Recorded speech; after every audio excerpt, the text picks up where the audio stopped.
기도합니다. 하나님 아버지, 오늘 이 새벽에도 우리를 불러주심에 감사합니다. 오늘도 주님과 임재 연습을 준비하게 하여 주옵소서.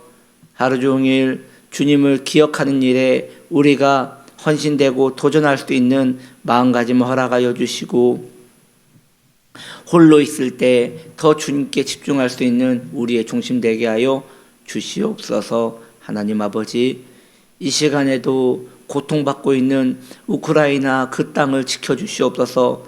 속히 전쟁이 멈추게 하여 주시고, 또 러시아 대통령 푸틴이 그 악한 행동을 이제 멈추고 속히 평화가 오게 하여 주옵소서. 예수님의 이름으로 기도드립니다. 아멘.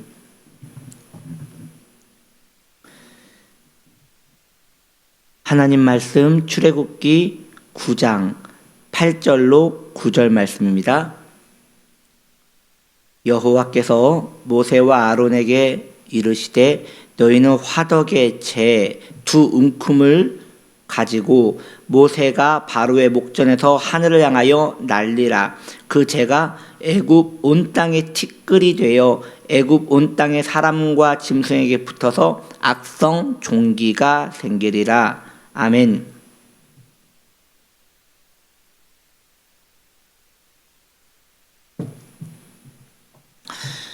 여섯 번째 재앙입니다. 여섯 번째 재앙은 사람의 몸에 악성 종기, 즉 피부병으로 이해할 수 있을 것 같습니다. 그 종기는 사람에게만 난 게 아니라 성경에 보면 짐승들에게도 생겼다고 합니다. 다섯 번째 재앙 때에 짐승들이 대부분 죽었거든요.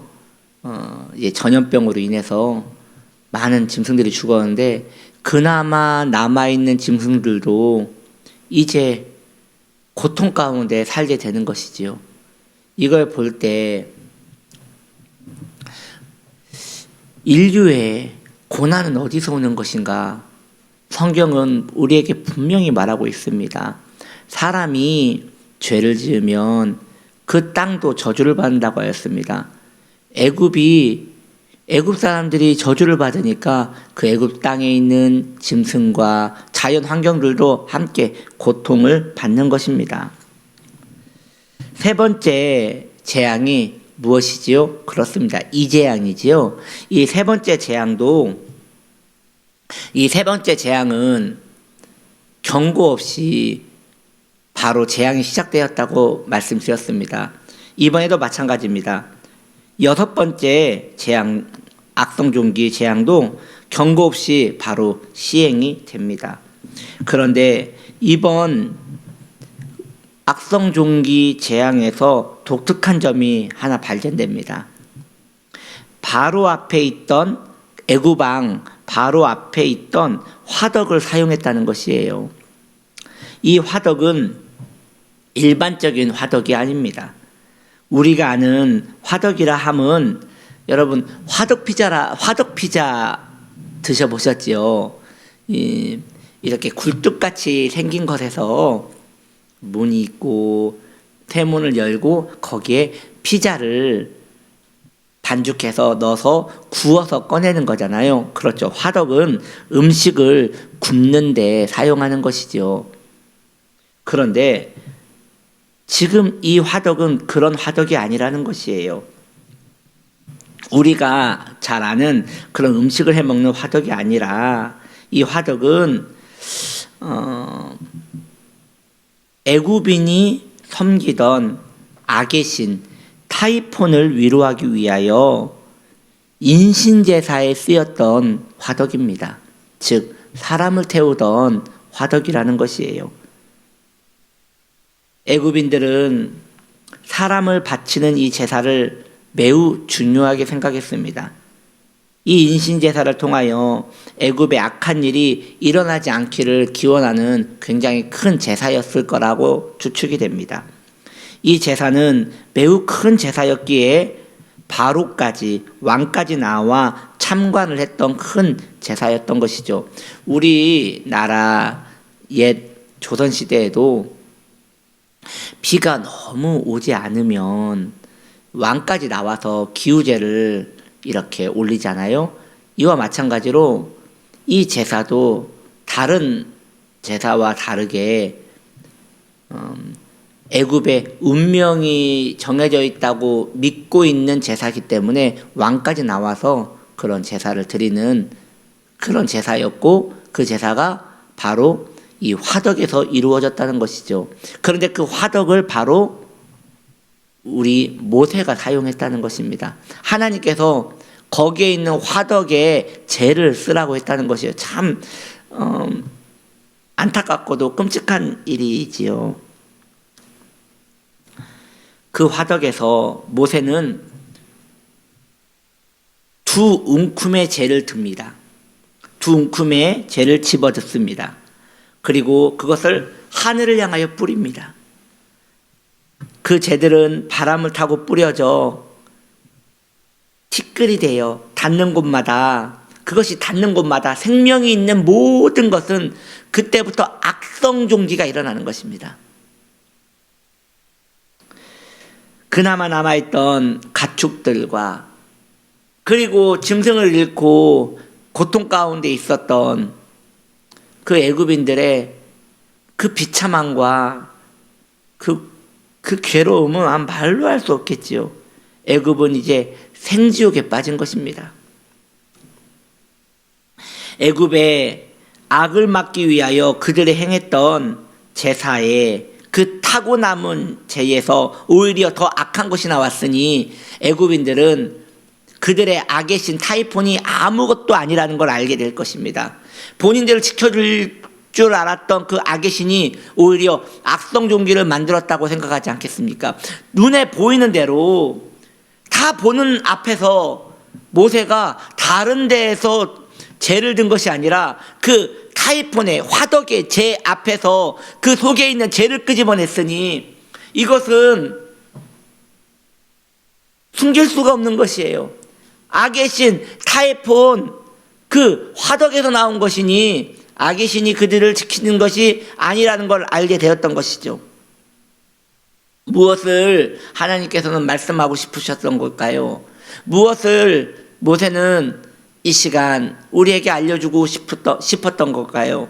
이것은 이 땅의 복은 하나님이 주시는 것이라는 것입니다. 세상의 어떤 신도 사람을 지켜주지 못합니다. 오직 우리 하나님만이 만복의 근원이시며 생명의 복락이 되십니다. 이 악성 종기에 애굽의 술사들도 함께 걸려서 고통을 당합니다. 아마도 이 술사들은 지금까지 모세가 나타나면 바로 옆에 서서 애굽왕 바로 옆에 서서 저건 속임수라고 속삭였을 것이고 저것은 별거 아니라고 우리도 할 수 있는 거라고 왕이여 마음을 지키소서 막 이러면서 옆에서 온갖 방해를 일삼았을 것입니다. 그러면 이 말을 듣고 바로도 안심을 하고 마음을 더 완악하게 하는데 틀림없이 그 술사들은 도움을 주었을 것이에요. 그러나 이제 그들은 그 가벼운 입을 이제 놀리지 못합니다. 바로 앞에 서지도 못합니다. 왜냐? 그들도 악성 종기에 걸렸거든요. 그들도 몸을 긁어대고 몸에 진물을 닦아내느라고 정신이 없거든요. 이제 그걸 긁으면서 왕이여 이거 별거 아닙니다라고 차마 말할 수 없는 것이에요. 왜? 그들에게 실제적인 고통이 왔거든요. 이로 미루어보건대 사람은 자기가 당하지 않으면 어떤 것도 쉽게 말하면 안 되는 것 같아요. 이렇게 술사들도 고통을 당하며 이제 바로 앞에서 함부로 입을 놀리지 못하게 되었습니다. 결국 인간이 아무것도 아님을 이 시간 알게 되는 것이죠. 사람은 자신이 감당할 수 없는 고통만 오면 바로 무력해집니다. 그래서 우리 인간은 겸손할 수밖에 없는 것이고 하나님을 더 의지해야 하는 것이고 어떤 것도 내게 일어날 수 있음을 인정하고 하나님의 자비하심을 구해야 하는 것입니다. 이제 애굽의 모든 사람들은 속히 이 재앙이 끝나기를 바랬을 것입니다. 오로지 완악한 애굽의 왕 바로만 그 마음을 더 완강하게 하였음을 알 수 있습니다. 공동체 안에 완악한 자가 있다면 그 사람으로 인하여 모든 공동체는 고통을 당해요. 참 안타까운 것이죠. 본인 때문에 고통이 오는지를 모르고 계속 완악하게 행할 것이니 참 안타까운 것입니다. 그렇게 다 함께 고통의 희생물이 되는 것이죠. 바로와 같이 완악한 자가 우리 자신이 되지 않도록 우리는 기도해야 할 것입니다. 그리고 마음을 늘 살펴야 할 것입니다. 우리는 죄에 너무도 둔감합니다. 그러나 관계에 있어 이 관계 앞에서는 너무 예민합니다. 경건 생활에는 둔감한데 자기 자신의 이익에 대해서는 너무 예민합니다. 하나님 앞에 사는 것은 너무도 둔감한데 내 손해가 있는 부분에서는 너무도 예민합니다. 성도일지라도 그렇게 살아가고 있습니다. 그런 성도는 그런 자기 이기심에 대하여 늘 마음을 살펴야 하는 것이에요. 안 그러면 쉼없이 마음이 완악해지는 것이에요. 이것은 하나님께 더 기뻐하시는 것이 아닌 것이죠. 성도는 늘 마음을 부드럽게 해야 합니다.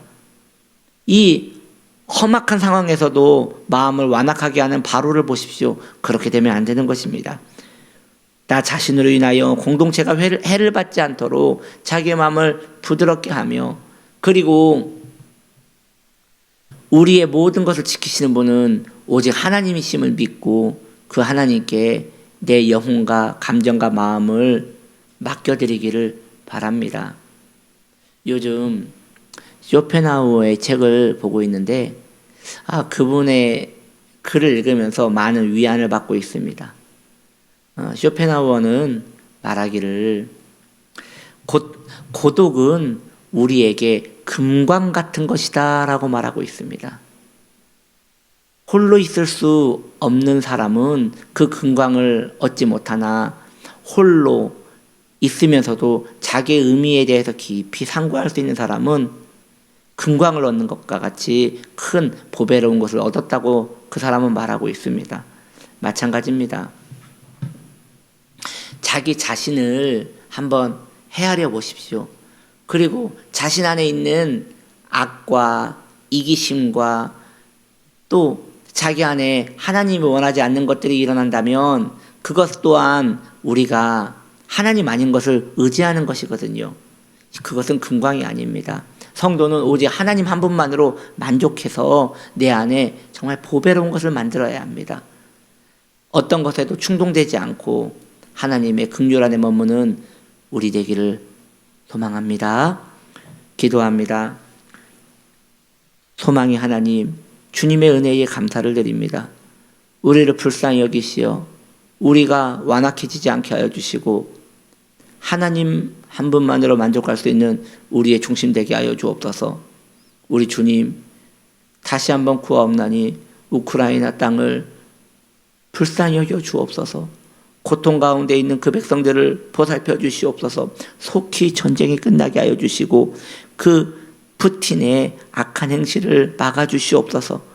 예수님의 이름으로 기도드립니다. 아멘.